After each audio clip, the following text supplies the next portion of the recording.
कोई भी सपना साकार करने के लिए सबसे जरूरी है सही कोच का होना। चुनिए एडोलॉजी क्लासेस को और करें अपने नीट जेईई का सपना साकार। Download the app now.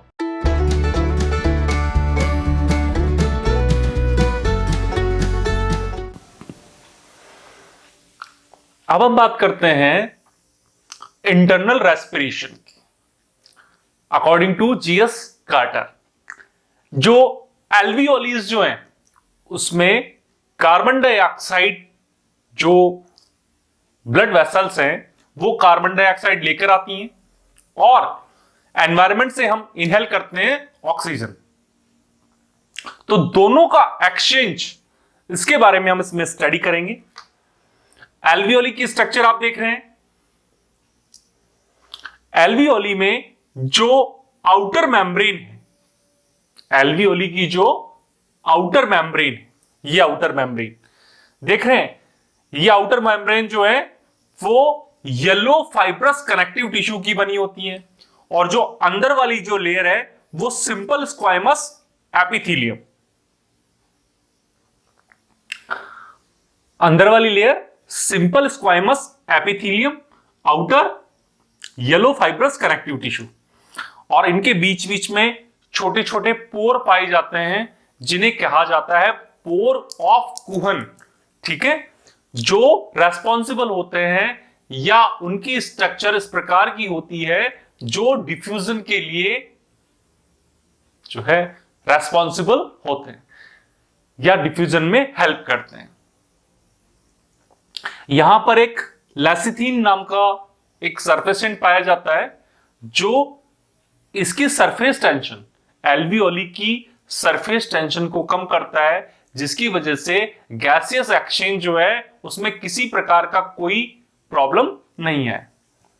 अब आप देखिए, ये ब्लड कैपिलरी आप देख रहे हैं, ये एल्वियोली के पैरेलल देखिए उसके चारों ओर लगी हुई है, देख रहे हैं, ये ब्लड कैपिलरी है।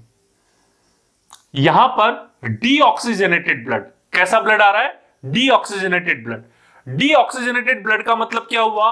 उसमें ऑक्सीजन की क्वांटिटी तो है कम और कार्बन डाइऑक्साइड की क्वांटिटी है ज्यादा। डीऑक्सीजनेटेड मतलब ऑक्सीजन की क्वांटिटी उसमें कम है और कार्बन डाइऑक्साइड की क्वांटिटी उसमें ज्यादा है। तो deoxygenated blood carry carbon dioxide. तो आप देख रहे हैं जो डीऑक्सीजनेटेड ब्लड है उसमें एक CO2 है। जैसे ही ये एल्वियोली के कांटेक्ट में आएगा, तो मैंने आपको बताया कोई भी चीज हायर कंसंट्रेशन से लो कंसंट्रेशन की ओर जाती है। तो यहां पर CO2 की कंसंट्रेशन है ज्यादा और ऑक्सीजन की है कम। भाई यहां पर CO2 की कंसंट्रेशन है ज्यादा और ऑक्सीजन की कंसंट्रेशन कम है। तो अब क्या होगा, यहां पर जो CO2 ज्यादा है वो हमेशा कहां जाएगा? ज्यादा से कम की ओर। ऑब्वियसली बात समझ में आ रही है, ज्यादा से कम की ओर। तो यहां पर CO2 कहां जाएगा? एल्वियोली में। और एल्वियोली में प्रेजेंट ऑक्सीजन है जो हमें मिल रही है एनवायरमेंट से। ये ऑक्सीजन आ रही है ब्लड कैपिलरी में, देख रहे हैं आप, थ्रू डिफ्यूजन। ओके, तो अब देखिए ये हो गया ऑक्सीजनेटेड ब्लड और CO2 को आप जो है लंग्स में जो एक्सहेल कर दोगे, बाहर निकाल दोगे उसको बाहर। हाँ, यहां पर ये जो एल्वियोली जो देख रहे हैं और ये ब्लड कैपिलरी देख रहे हैं, इन दोनों के बीच में एक बेसमेंट मेम्ब्रेन होती है। ये बेसमेंट मेम्ब्रेन एक तरीके से इन दोनों को जोड़ने का काम करती है। बेसमेंट मेम्ब्रेन जो है इन दोनों के बीच में कनेक्टिविटी क्रिएट करने का काम करती है। क्लियर हुआ? ये एक एल्वियोली है। इसी एल्वियोली का दूसरा नाम एल्वियोलस है। मतलब एक सिंगल एल्वियोली को एल्वियोलस भी कहते हैं। समझ में आ रहा है? देखो क्या होता है कि टर्मिनोलॉजी में बच्चा कंफ्यूज हो जाता है, तो आपको कंफ्यूज होना ही नहीं है। एल्वियोली सिंगल है, उसी को एल्वियोलस भी कहते हैं। अब यहां पर आप देखिए ऑक्सीजन को इनहेल कर रहे हैं, एक्सटर्नल नोस्ट्रिल, फिर नेजल पासेज, उसके बाद बोलो जल्दी से नेजोफेरिंग्स, नेजोफेरिंग्स के बाद में बोलो जल्दी फेरिंग्स, फेरिंग्स के बाद में ग्लोटिस, एपिग्लोटिस तो कवर है उस पे, ग्लोटिस, उसके बाद लैरिंग्स, लैरिंग्स के बाद ट्रैकिया, ट्रैकिया पार्ट में डिवाइड हो गया, primary bronchus, secondary bronchus, tertiary bronchus, total pulmonary bronchioles, उसके बाद में एल्वियोलर डक्ट, फिर एल्वियोलर शेक, उसके बाद एल्वियोली। तो आप देखिए जो एयर जो आ रही है, इनहेल जो कर रहे हो आप ऑक्सीजन, हाँ, वो ऑक्सीजन यहां पर इसकी बॉर्डर है, इसमें दो लेयर है, एक तो fibrous connective tissue, yellow fibrous connective tissue outer, है ना, और अंदर वाली स्क्वाइमस एपिथेलियम है, और इसमें पोर है, पोर ऑफ कोहन। तो इनके थ्रू क्या होगा, इसमें डिफ्यूजन होगा। लेकिन यहां देख रहे हैं ये एक ब्लड कैपिलरी है, जिसमें क्या होता है कि सेल से आने वाली CO2 सेल्स में प्रोड्यूस हो रही है। CO2 भाई सेल्स के अंदर सेलुलर रेस्पिरेशन हो रहा है, कहां, माइटोकॉन्ड्रिया और साइटोप्लाज्म में, साइटोप्लाज्म में क्रैब्स साइकिल, और माइटोकॉन्ड्रिया में जो आपका जो क्रिस्टी है, क्रिस्टी के ऊपर ETS cycle, electron transport chain, और दूसरी जो मेथड्स हैं उनके थ्रू क्या होगा कि ATP जनरेट होगा। क्या जनरेट होगा, ATP, 38 ATP, और बाई प्रोडक्ट की फॉर्म में कार्बन डाइऑक्साइड का फॉर्मेशन होगा। तो वो कार्बन डाइऑक्साइड सेल से निकल के कहां आएगी, ब्लड में। अब ये ब्लड इसको लेके आ रहा है यहां पर, तो यहां पर CO2 की क्वांटिटी ज्यादा है, तो CO2 पहुंच गया एल्वियोलस में या एल्वियोली में, और यहां पर जो ऑक्सीजन है, क्योंकि ऑक्सीजन यहां ज्यादा है तो ज्यादा से कम की ओर जाएगी, यहां पर CO2 ज्यादा है तो ज्यादा से कम की ओर जाएगी।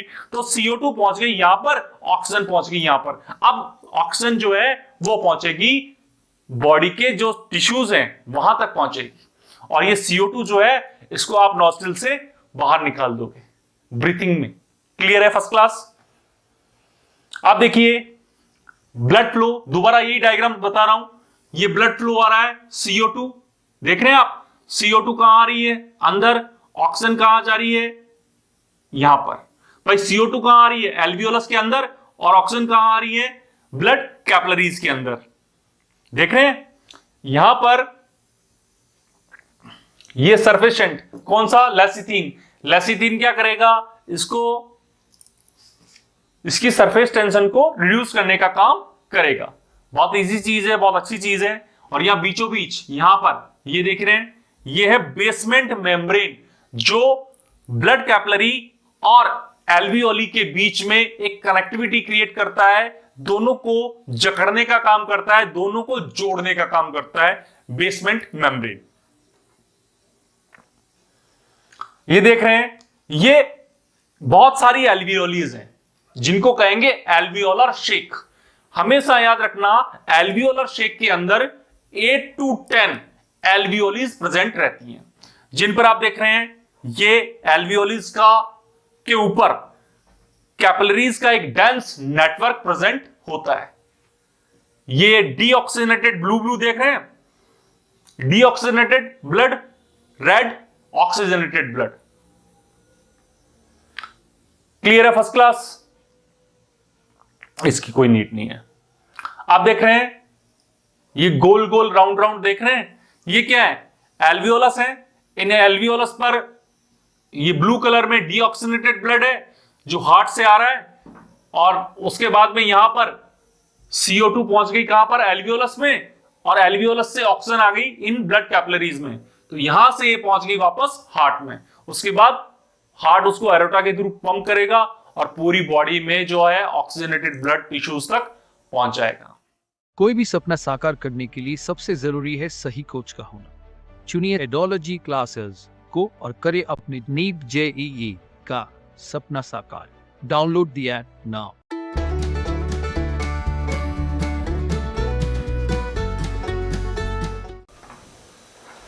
Next, it's very very very important, इससे हर बार क्वेश्चन पुट अप होते हैं। देखिए बहुत इजी चीज है, ये एल्वियोली है, ठीक है, इसको एल्वियोलस भी बोल दो, एक ही बात है। यहां आप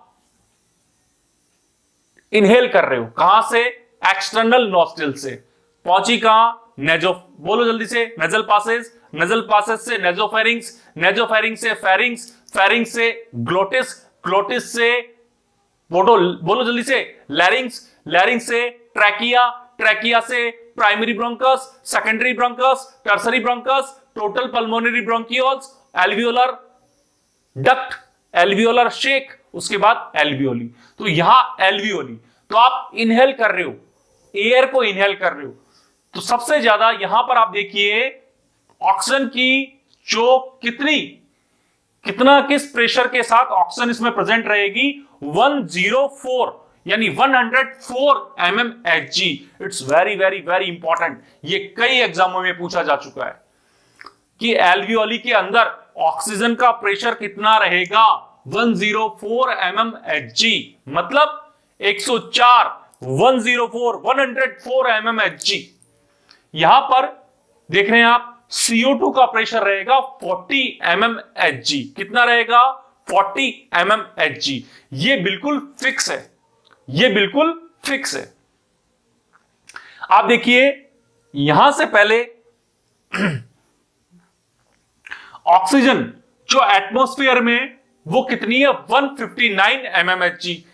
एटमॉस्फेयर में कितना है, 159 mmHg।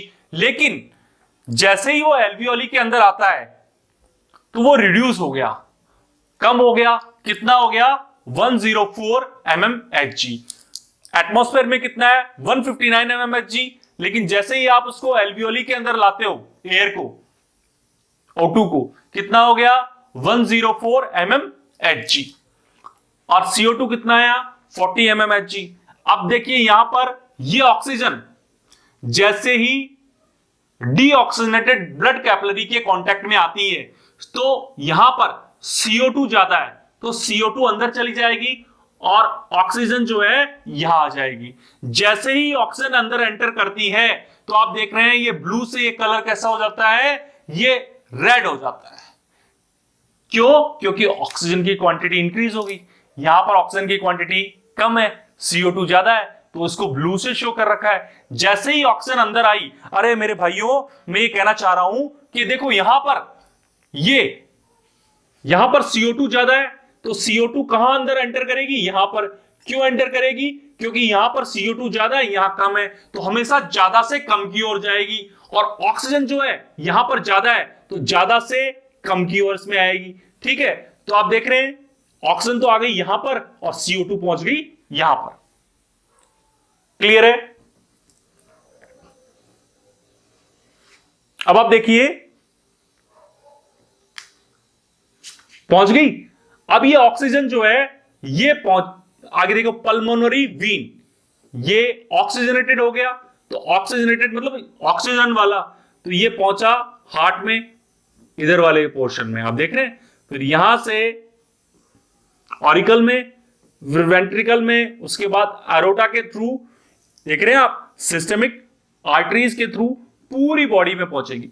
तो पूरी बॉडी में पहुंचेगी तो कहां पहुंचेगी, टिश्यू में पहुंचेगी। तो ये देखिए टिश्यू। अब जैसे ही ये टिश्यू के पास आएगी, यहां पर टिश्यू के पास आएगी कौन, ये ऑक्सीजन। तो आप देख रहे हैं कि टिश्यू के अंदर क्या होता है, टिश्यू के अंदर होती है सेल्स। सेल्स में क्या होती है, माइटोकॉन्ड्रिया। माइटोकॉन्ड्रिया पे F0 F1 पार्टिकल्स होते हैं, वो एटीपीएज एंजाइम की प्रेजेंस में जो है वो जो ऑर्गेनिक फूड है, समझ रहे हो, यानी प्रोटीन, कार्ब और आपका जो फैट है उसको तोड़ते हैं ये, उसका ऑक्सीडेशन करते हैं और एनर्जी प्रोड्यूस करते हैं। और बाई प्रोडक्ट की फॉर्म में हमेशा फॉर्मेशन होता है CO2 प्लस H2O, है ना। 38 ATP बन गए प्लस H2O प्लस CO2। तो यहां पर हम CO2 की बात कर रहे हैं। किसकी बात कर रहे हैं, CO2। तो अंदर जो है वो CO2 ज्यादा है, अंदर क्या है, CO2 ज्यादा है। तो आप देख रहे हैं यहां पर, यहां से लेकर यहां ये ऑक्सीजन आ रही है, तो यहां ऑक्सीजन का कितना लेवल है, 104। एनवायरमेंट में कितना था, बोलो जल्दी से, एनवायरमेंट में कितना था, 159। एनवायरमेंट में कितना था, 159। एल्वियोलस में कितना है, 104। मैं केवल ऑक्सीजन की बात कर रहा हूं, ध्यान से सुनना। अरे एनवायरमेंट में कितना था, एनवायरमेंट में था 159। यहां पर एल्वियोलस में कितना है, 104। लेकिन जैसे ही ये ब्लड कैपिलरीज के थ्रू होते हुए यहां पहुंचता है टिश्यूज के पास में, तो ऑक्सीजन का प्रेशर घट जाता है, रिड्यूस हो जाता है। कितना हो जाता है, 95 mmHg। कितना हो जाता है, 95 mmHg। याद रहेगा भाई, यहां एल्वियोलस एनवायरमेंट में 159, एल्वियोलस में 104 और यहां पर आते आते 95 रह जाता है। समझ रहे हैं? अब आप देखिए, ये जो ब्लड है, क्या इसमें अकेली ऑक्सीजन ही है? इसमें कार्बन डाइऑक्साइड भी होती है। ये कार्बन डाइऑक्साइड का प्रेशर कितना है? 40 mmHg। यहां पर कार्बन डाइऑक्साइड का प्रेशर कितना है बेटा? 40 mmHg। कितना है? 40 mmHg। कितना है? 40 mmHg। कितना है? 40 mmHg। जैसे ही ये टिश्यू के कांटेक्ट में आएगा तो यहां पर आप देख रहे हैं ऑक्सीजन की क्वांटिटी है ज्यादा, ऑक्सीजन की क्वांटिटी है ज्यादा, तो हमेशा, और टिश्यू के अंदर ऑक्सीजन है कम, तो हमेशा ऑक्सीजन ज्यादा से कम की ओर, diffusion, higher concentration to lower concentration. तो ऑक्सीजन पहुंचेगी कहां पर? बताइए जल्दी से। टिश्यू के अंदर। ऑक्सीजन कहां पहुंच गई? टिश्यू के अंदर। और CO2 जो है, CO2 का प्रेशर यहां पर कितना है? 40। तो यहां पर CO2 अंदर से बाहर जाएगी क्योंकि यहां CO2 भरी हुई है। तो अब आप देखिए, यहां पर ऐसा नहीं है पूरा 95 चला जाएगा या पूरा ऐसे कैसे हो जाएगा। तो जैसे ही ऑक्सीजन अंदर आई और CO2 बाहर गए तो ऑक्सीजन का प्रेशर रह जाएगा 40 mmHg। क्या रह जाएगा? 40 mmHg। और CO2 का कितना रह जाएगा? 45 mmHg। बहुत इंपॉर्टेंट है, बहुत इजी है, एक बार समझ में आ जाए बस, उसके बाद कुछ ही नहीं है। ये टिश्यू है, टिश्यू में हम केवल ऑक्सीजन की बात कर रहे हैं। ऑक्सीजन कितना? 104 और CO2 कितना?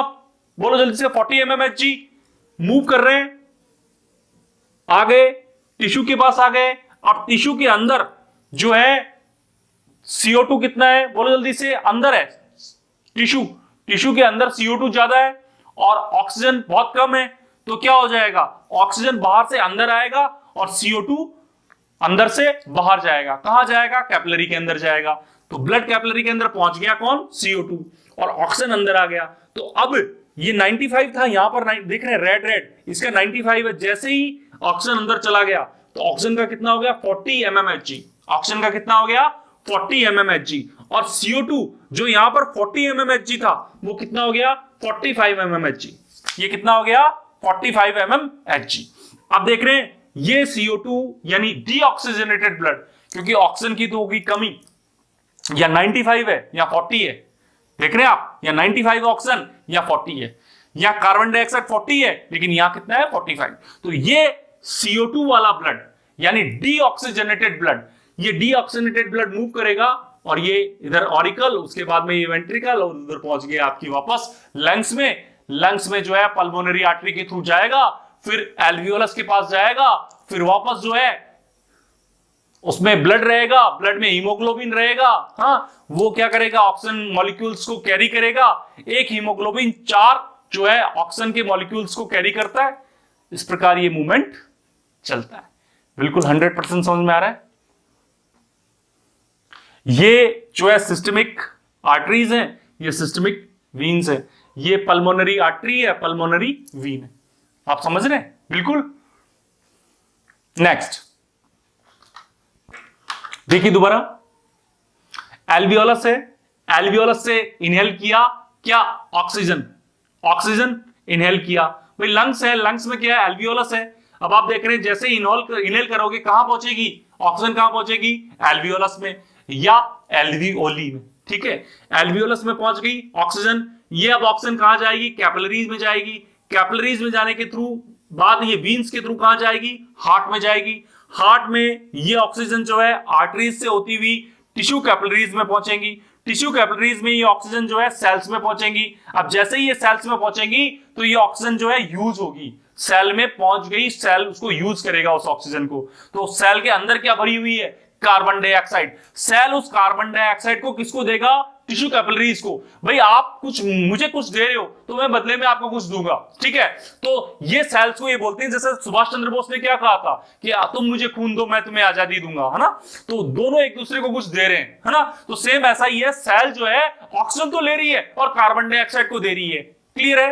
तो कार्बन डाइऑक्साइड को दे दिया टिश्यू कैपिलरीज को। टिश्यू कैपिलरीज जो है उस कार्बन डाइऑक्साइड वाला जो ब्लड है उसको पहुंचाएगी हार्ट में। हार्ट आर्टरीज के थ्रू कैपिलरीज में पहुंचाएगा। कैपिलरीज के थ्रू वो जो है एल्वियोलिस में पहुंच जाएगा। CO2 एल्वियोलिस में पहुंच गया। एल्वियोलिस को क्या करेगी?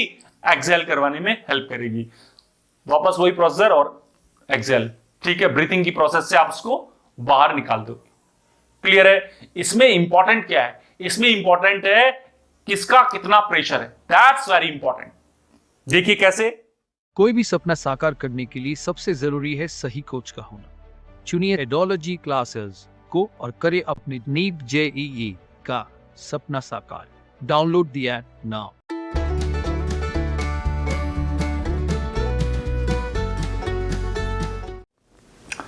ऑक्सीजन, ऑक्सीजन का एटमॉस्फेरिक प्रेशर कितना है? 159 mmHg। एल्वियोली में कितना है? 104 यानी 100। CO2 का एटमॉस्फेयर कितना है इसमें? 0.3। यहां देख रहे हैं एल्वियोली एयर के अंदर 40। अब देखिए ध्यान से, जो पार्शियल प्रेशर है ऑक्सीजन का, डीऑक्सीनेटेड ब्लड, डीऑक्सीनेटेड ब्लड, ठीक है, डीऑक्सीनेटेड ब्लड का मतलब क्या हुआ? जिसमें CO2 ज्यादा है, ऑक्सीजन कम है, वहां पर ऑक्सीजन कितनी रहेगी? 40 mmHg और CO2 कितनी रहेगी? 45 mmHg, जो मैं बता चुका हूं आपको जी। देखिए यहां पर ये डीऑक्सीनेटेड ब्लड, यहां पर ऑक्सीजन कितना है? 40 और CO2 कितना है? 45। देख रहे हैं आप, ऑक्सीजन कितना है? 40 और CO2 कितना है? 45। अब बात कर रहे हैं ऑक्सीजनेटेड ब्लड यानी पल्मोनरी वीनस ब्लड। आप देख रहे हैं ये जो ब्लड कैपिलरीज में जो ऑक्सीजनेटेड ब्लड है उसके बारे में हम बात कर रहे हैं। कितना रहेगा? 95। लेकिन जैसे ही वो, और CO2 कितनी रहेगी उसमें? 40। देखिए ये देखिए इसमें CO2 कितना है इसमें? 95 और CO2 कितना है? 40 mmHg। ठीक है। टिश्यू के अंदर ऑक्सीजन कितना है? 40 mmHg। मतलब टिश्यू मतलब सेल, टिश्यू मतलब आपका सेल, सेल में ऑक्सीजन कितना है? 40 mmHg और CO2 कितना है? 45 mmHg। तभी तो ये 95 जो है ये उठ के कहां जाएगा? इस टिश्यू में। देखो ये क्या होगा?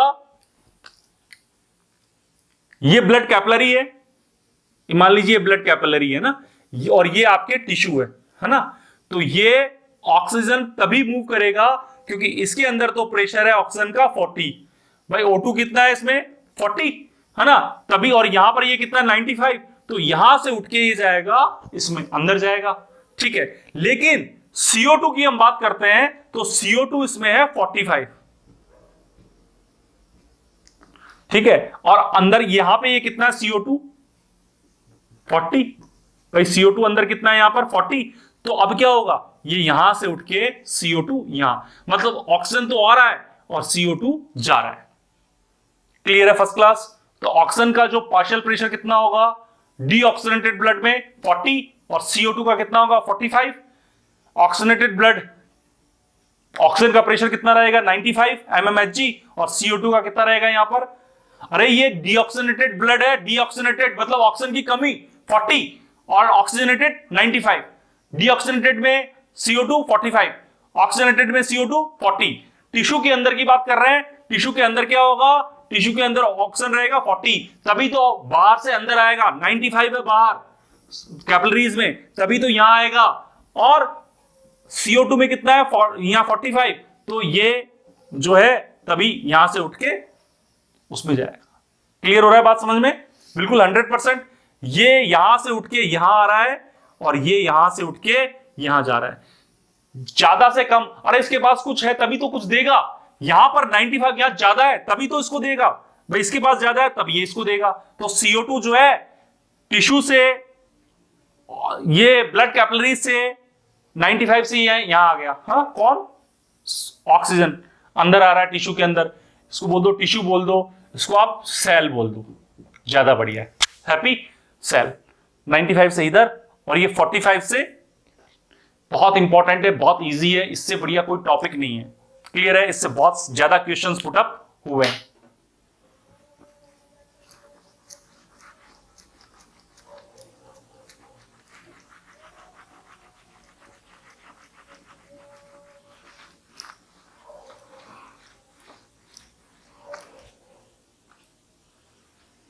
देखिए इंपॉर्टेंट है, एक बार वापस देखिए। यहां पर एयर का प्रेशर कितना है? एनवायरमेंट में 159, किसका? ऑक्सीजन का।